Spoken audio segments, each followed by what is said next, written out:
c'était quelque chose. On avait un certain standing.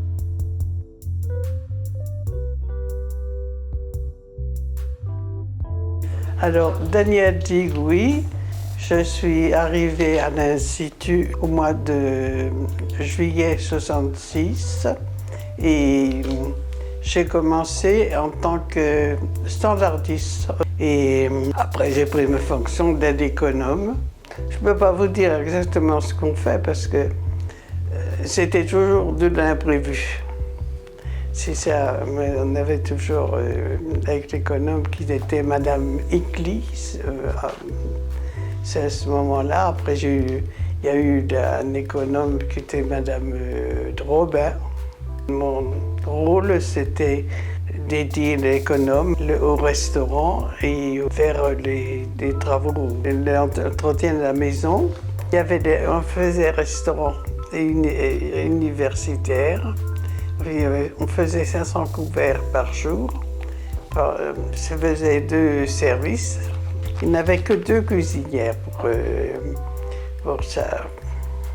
Et une qui prenait son service à 6 heures du matin. Et l'autre, c'était une Espagnole. Et elle prenait son service qu'à 9 heures et elle faisait le soir. Parce qu'on faisait le midi et le soir. Et le soir, il y avait beaucoup moins de monde, il y avait une centaine de personnes ici. Nous, on descendait pour donner, voir si tout se passait bien, s'il y avait des coups de main donnés. On avait le restaurant et puis le foyer, on avait 80 chambres à peu près. Et on s'occupait, il y avait des filles, c'était des africaines, surtout parce qu'on travaillait avec le ministère de la Coopération qui nous envoyait ces africaines. Ils partaient, les Africains, 6 mois en stage chez elles. Et après, ils revenaient avec leurs enfants, ça arrivait. Ce qui était très agréable, c'était d'avoir ce brassage de population.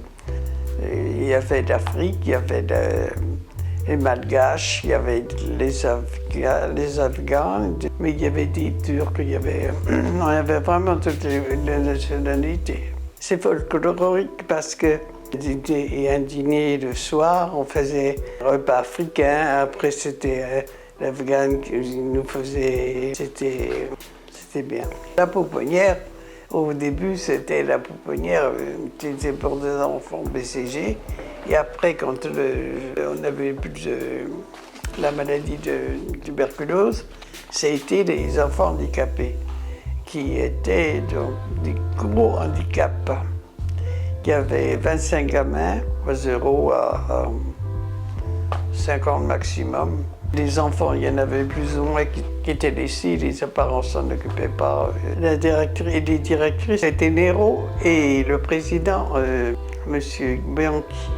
Du côté de Nero, on faisait beaucoup de réceptions, c'était quelque chose. On avait un certain standing. Des étudiants qui étaient devenus ministres, ils repassaient à l'Institut pour voir comment ça se passait.